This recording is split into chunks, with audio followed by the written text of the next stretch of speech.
Please stand for the Pledge of Allegiance.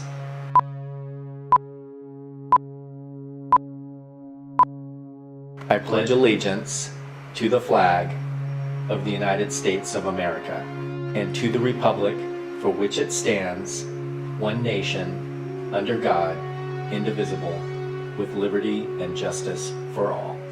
I flew the night of September 11th. I got scrambled that day, and I deployed 5 days later. Coming up, a U-2 pilot has the support of his family through all the turbulence of his military flying career. Also, the choir and bands are warming up for next week's winter concert, and you'll hear what they're performing. And this isn't the only highlight from last night's rivalry game against the Rockland Thunder. We'll show you the top plays and post-game interviews in sports. I'm Sarah Murphy. And I'm Savannah Hill. This and so much more. Unleashed begins right now.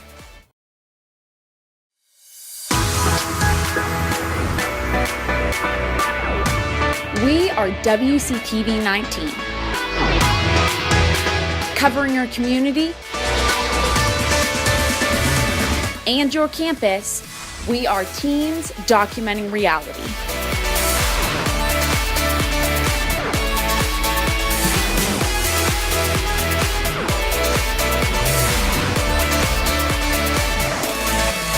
This is Unleashed.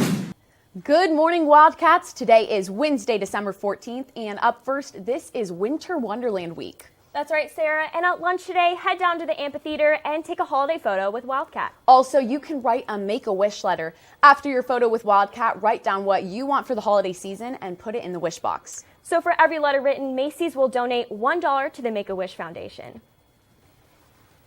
The annual winter concert is next week. It'll feature the choir, the jazz and symphonic bands, and the string orchestra. The concert is Tuesday at 7 o'clock p.m. in the theater, and admission is only $3 for students. The winter concert is an opportunity to watch the music program showcase a variety of holiday favorites.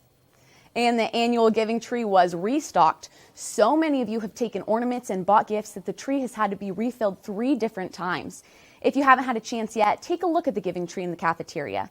To help a local family, take a paper ornament that has a gift idea and bring the wrapped present to the student store. Remember to attach the ornament to the wrapped gift, and the leadership team will deliver it to families in need. The deadline to donate is next Tuesday. And the leadership team would also like to invite you to the second annual Cocoa and Cram. The free event is tomorrow in the cafeteria and runs from 5 o'clock to 8 o'clock p.m. Cocoa and Cram is a study session before finals. It's open to all students in all grade levels, and hot cocoa and snacks are provided. Now, for some more information, let's go out to the newsroom where reporter Hannah Morrison is with Student Life Commissioner Madeline Sindelar. Hannah?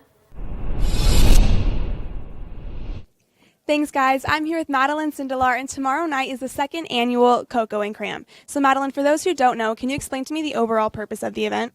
The overall purpose is to come and study and have fun with your peers and get extra help from teachers if you need help. And can you tell me where and what time it's at and why you think it's beneficial for students? It's going to be in the cafeteria, and we're going to try to open up the small gym so there's more space, and it's going to be beneficial because teachers will be there to help out with students if you need it. Well, thank you, and I hope you guys all come out to Cocoa and Cram tomorrow night. Back to you guys in the studio. Are you man enough? This year's Mr. WHS competition is right around the corner. It's time to sign up to be part of this annual night of talent, style, and dance performances. The Mr. WHS competition is open to guys in any grade level who want to compete for the crown. If you're interested in being a part of the show, applications are available in room C2 or on Twitter at Whitney Update. The application deadline is Monday. Beale Air Force Base is about 15 miles past Wheatland and is one of the 5 largest military bases in the U.S. It's home to high-altitude U-2 spy planes and was recently seen in the Tom Hanks film Bridge of Spies. My co-anchor Sarah Murphy and I visited the base, and to show the story, the subjects did ask that we do not use their last names. Now, with Christmas just 2 weeks away, we spent one evening on the base and talked to lieutenants to see how their military career can affect their families' lives.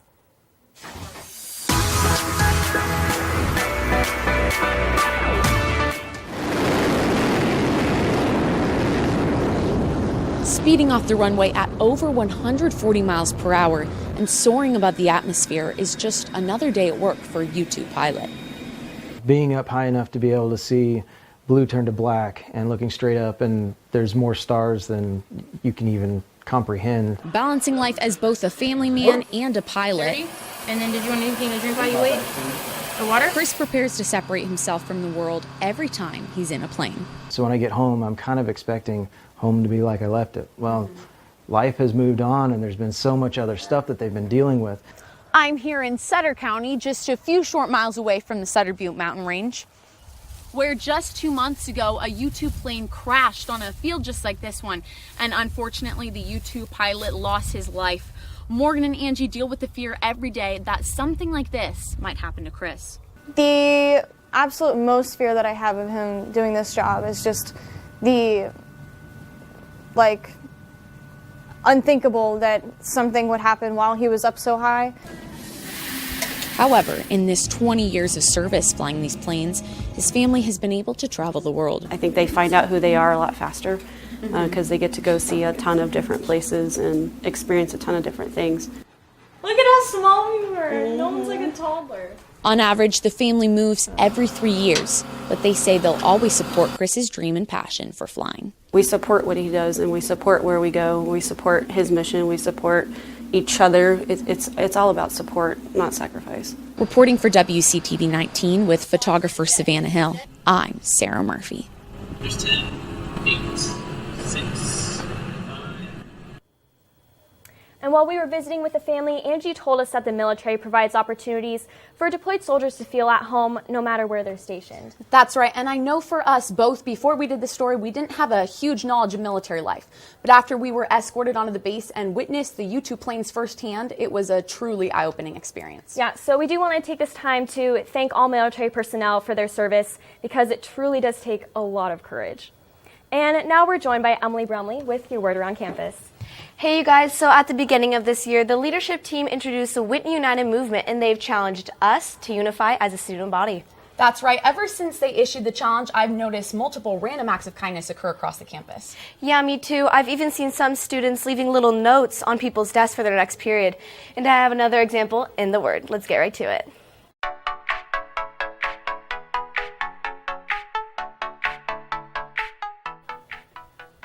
Up first, check out this picture senior Caleb Ross shared on Instagram with the hashtag WHSUnleashed. On the screen, you can see seniors Christian Clark and Matthew Sanchez in their 5th period Graphics 1 class. Last Friday, math teacher Alex Anderson and his integrated 3 students delivered 3 boxes of donuts with encouraging notes to the entire graphics class. This is part of the Whitney United movement and an example of students paying it forward with acts of kindness. And this week, we asked you to tweet about your favorite family holiday tradition to go along with the story you just saw about the military family. Senior Macy Hayden says her favorite holiday tradition is going to her grandma's house every Christmas Eve. Each year, Macy and her cousins get to open one present, and it's always the same thing, pajamas. In this picture, you can see Macy and her cousins showing off last year's gift. Now, we went on Twitter to find out what's trending, and as college acceptance season is kicking off, the Bear family added a new member to its den. In this video, you can see senior Brandon Guthier from Louisiana opening his email and learning that he was accepted into Cornell University. Then you can also see his family's big reaction. He did not let this college's 14% acceptance rate keep him from reaching his dream school. Brandon proved that this elite university was definitely not out of his Ivy League. Well, that's all I have for you guys today, so now back to Sarah and Savannah. Thanks, Emily. And gosh, that must feel amazing to get accepted to your dream school. Definitely. And I know for you and I both, we just finished our college applications. Yeah, we did. And me personally, I cannot wait for the response. And you know, speaking of anticipation, earlier in the show, we told you that the winter concert is next week. That's right. So as we head into the commercial break, here's a sneak peek at what you'll hear at the show. We'll be right back.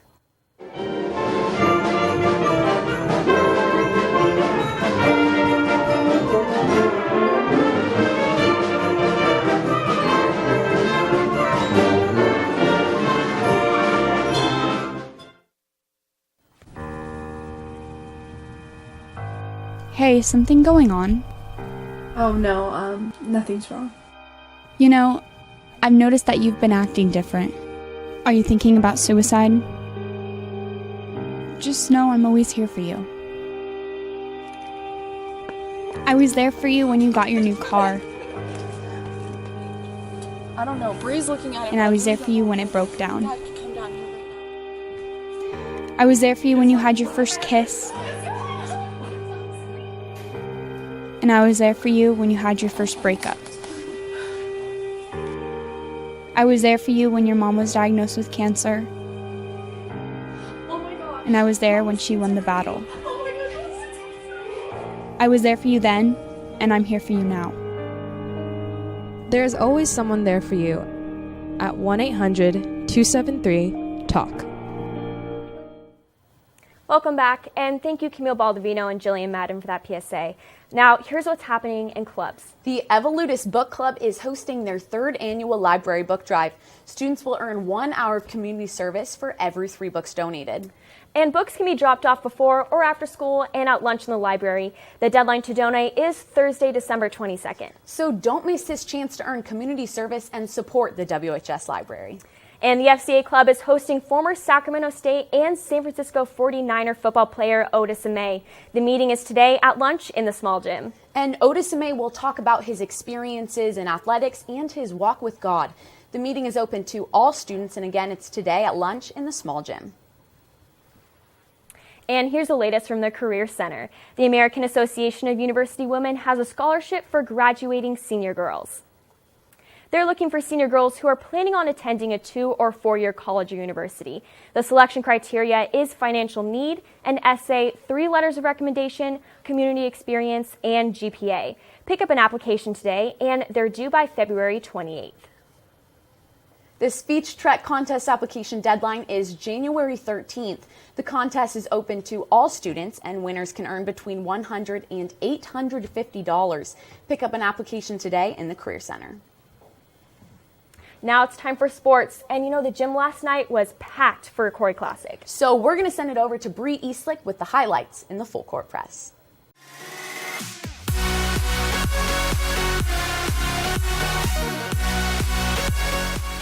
Good morning, sports fans. The men's basketball team played crosstown rival the Rockland Thunder last night in the Corey Classic. Photographer Sammy Shelton and I went to the game. Here are the highlights. Coming into the game, the Wildcats have won the last 3 times the teams have played, and coach Nick French has never lost to Rockland. On the Thunder side, Steve Taylor, who opened Rockland and started the program, is back coaching the team after a 5-year hiatus. Whitney came into the game confident after winning the Amador Valley tournament last weekend, and Rockland is currently 3-2 in the preseason. We picked things up in the first quarter when Whitney would start the game with an 8-0 run. Here, number 2, junior Yuki Arai gets a block, and he brings it up court, passing to senior Josh O'Hara, who would sink this 3-pointer to give the Wildcats an 11-0 lead in the first. The Wildcats were up 18-10 at the end of the first. But the Thunder wouldn't go away. Here in the second quarter, junior number 50, Carson Sparks, would tap in the ball off a missed shot, cutting the Cats' lead to 6. 22-16. But the Cats would go on a 10-2 run to end the quarter and lead the Thunder in the half, 32-18. Moving to the third quarter, Whitney junior number 20, Matt Willis, would do a 360 spin from the baseline, drive to the hole, get fouled, and drop the floater. He would convert the 3-point play, and the Cats would end the quarter on a 10-0 run. Willis would finish with 10 points, and the Cats would lead the Thunder 63-36 after 3. Moving to the fourth with 6 minutes and 32 seconds left in the game, senior number 5, Jay-Sean Lewis, drives to the basket and scores 2 points to put the Cats up by 32 points.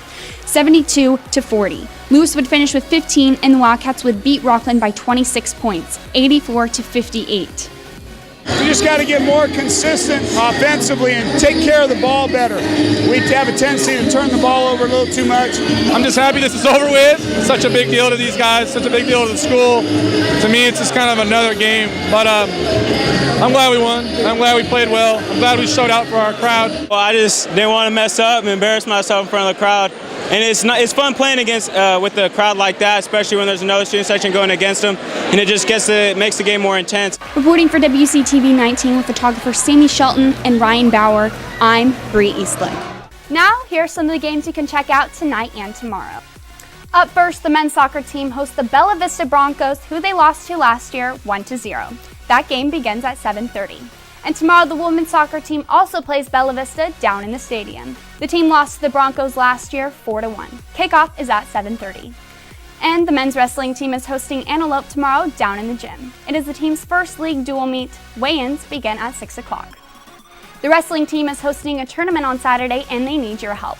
The team is looking for volunteers to set up and clean up at the event. If you participate, you will earn community service hours. See Coach Parker in room D6 for job assignments and to sign up. You don't need to know anything about wrestling to help out. Well, that is your full court press. Now let's find out the forecast. Thanks, Bree. I'm weather reporter Faith Abercrombie, and here's your forecast for later today and tomorrow. If you are headed out to the Bella Vista soccer games, you shouldn't see any of the rain we have had over the last few days. It will be cloudy and 57 degrees throughout tonight's games. But by the time the bell rings tomorrow morning, the wet weather should be back. There's a 75% chance of rain and it will be 56 degrees on your way to first period. Tomorrow at lunch, the winter storm should provide even more rain as there's a 95% chance we should see some showers. It'll be 56 degrees at lunch and tomorrow's high temperature is 57 degrees. Well, that is your forecast. Back to Sarah and Savannah. Thanks, Faith. And if you want to be featured in the Word, make sure to answer this week's Twitter question. What's a holiday tradition you have with your family? That's right, and don't forget to post a picture on Instagram using the hashtag WHS Unleashed. Well, that's all for now, where the news is unleashed every day. We'll see you tomorrow.